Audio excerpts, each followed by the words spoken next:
বাচ্চারা কিংবা বড়রা অনেকেই রয়েছে যারা শাক পাতা একদমই পছন্দ করে না, তাদের জন্যেই এই রেসিপি। নমস্কার বন্ধুরা, অল টাইম রান্না চ্যানেলে আপনাদের স্বাগত জানাই। আজকের রেসিপিটি হলো মসুর ডালের পাতুরি, যেটি করেছি কুমড়ো পাতায়। কিভাবে করেছি চলুন সেটাই এখন দেখাই। এখানে নিয়েছি 8টা কুমড়ো পাতা, ভালো করে জলে ধুয়ে নিয়েছি। আর নিয়েছি মসুরের ডাল, যেটি 3-4 ঘন্টা আগেই কিন্তু ভিজিয়ে রেখেছিলাম। নিয়েছিলাম হাফ বাটি মতো, জলে ভিজিয়ে নিয়েছি। এবারে এটি একটি মিক্সির মধ্যে দিয়ে সামান্য একটু জল দিয়ে এখন পেস্ট করে নেব। আপনারা চাইলে এর মধ্যে 2টো কাঁচা লঙ্কাও দিতে পারেন। পেস্ট করা হয়ে গেছে, এবার এটি একটি পাত্রে নামিয়ে নিচ্ছি। প্রথমে কুমড়ো পাতাগুলোকে ভালো করে ধুয়ে নিতে হবে, যার জন্যে কড়াইতে সামান্য একটু গরম জল করে দিয়ে দিলাম লবণ। দেওয়ার পর কুমড়ো পাতাগুলোকে 10 থেকে 15 সেকেন্ড মতো একটু উল্টে পাল্টে নিয়ে রেখে দিতে হবে। এই রকম করে সব কুমড়ো পাতাগুলোকেই কিন্তু জলের মধ্যে একটু 10 থেকে 15 সেকেন্ড ডুবিয়ে তুলে নিতে হবে। সবগুলো এইভাবে করার পর একদম জল নিংড়ে রেখে দিয়েছি একটি প্লেটে।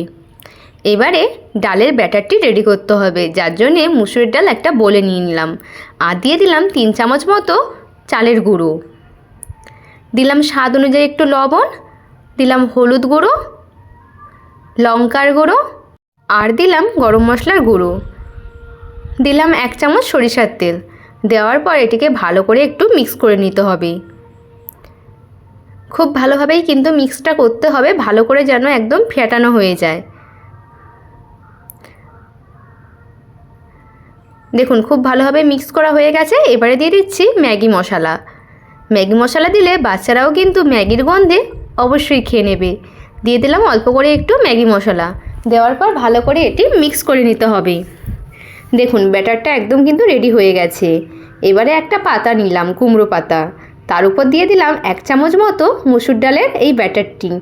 দেওয়ার পর ভালো করে একটু 2 পাশ মুড়ে নিতে হবে। এক পাশ এভাবে মোড়ার পর তার উপর কিন্তু আবার একটু ডালের পেস্টটা দিয়ে দিতে হবে, তাহলে আর খুলবেও না। তারপরে আর একটা এরকম মুড়ে দিলাম। 4 পাশ এভাবে মুড়ে দেওয়ার পর এর উপরেও কিন্তু দিয়ে দিতে হবে ডালের পেস্ট। তাহলে যখনই ভাজা হবে মুখে খেতে কিন্তু দারুণ লাগবে। এরকম করে সবগুলোই কিন্তু ভালো করে মুড়ে নিতে হবে, তাহলে কিন্তু একটার উপর আর একটা খুলবেও না। আর তেলে ভাজার সময় খুব সুন্দরভাবে ভাজা হয়ে যাবে। 2 পাশ কিন্তু এভাবে ডালের পেস্ট লাগিয়ে দিতে হবে। আমি এখানে চামচের সাহায্যে করেছি, আপনারা চাইলে হাত দিয়েও করতে পারেন। একটা হয়ে গেল, আমি আর একটা আপনাদের করে দেখাচ্ছি। প্রথমে দিলাম একটা কুমড়ো পাতা, তার উপর দিলাম 1 চামচ ডালের পেস্ট।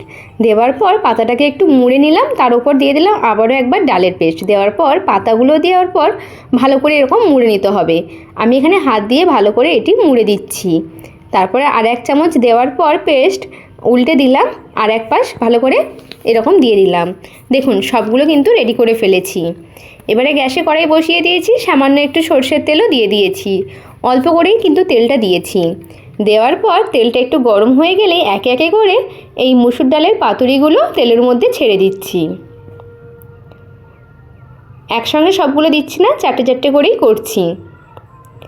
এক পাশ একটু ভালোভাবে ভাজতে সময় দেব, লো টু মিডিয়াম ফ্লেমেই কিন্তু এটি করতে হবে। এক পাশ একটু ভালোভাবে ভাজা হয়ে গেছে, উল্টে দিলাম আর এক পাশ ভালোভাবে ভাজা হওয়ার জন্যে। এরকম করে 2 পাশই কিন্তু ভালো করে ভাজতে হবে। মাঝে মধ্যে একটু খুন্তি দিয়ে একটু চিপে চিপে দিতে হবে, তাহলে ভেতরে যে ডালটার পুর রয়েছে সেটা কিন্তু একদম ভালোভাবে ভাজা হয়ে যাবে। দেখুন রেডি হয়ে গেছে, এবারে একটি প্লেটে নামিয়ে নিচ্ছি।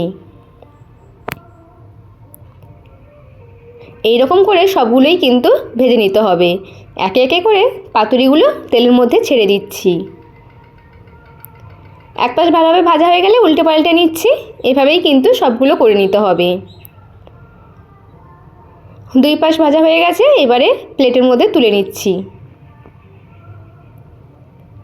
দেখুন একদম রেডি হয়ে গেছে, আর খুব সহজেই কিন্তু এটি বানানো যেতেই পারে। গরম গরম ভাতে খেতে এটি কিন্তু দারুণ লাগে।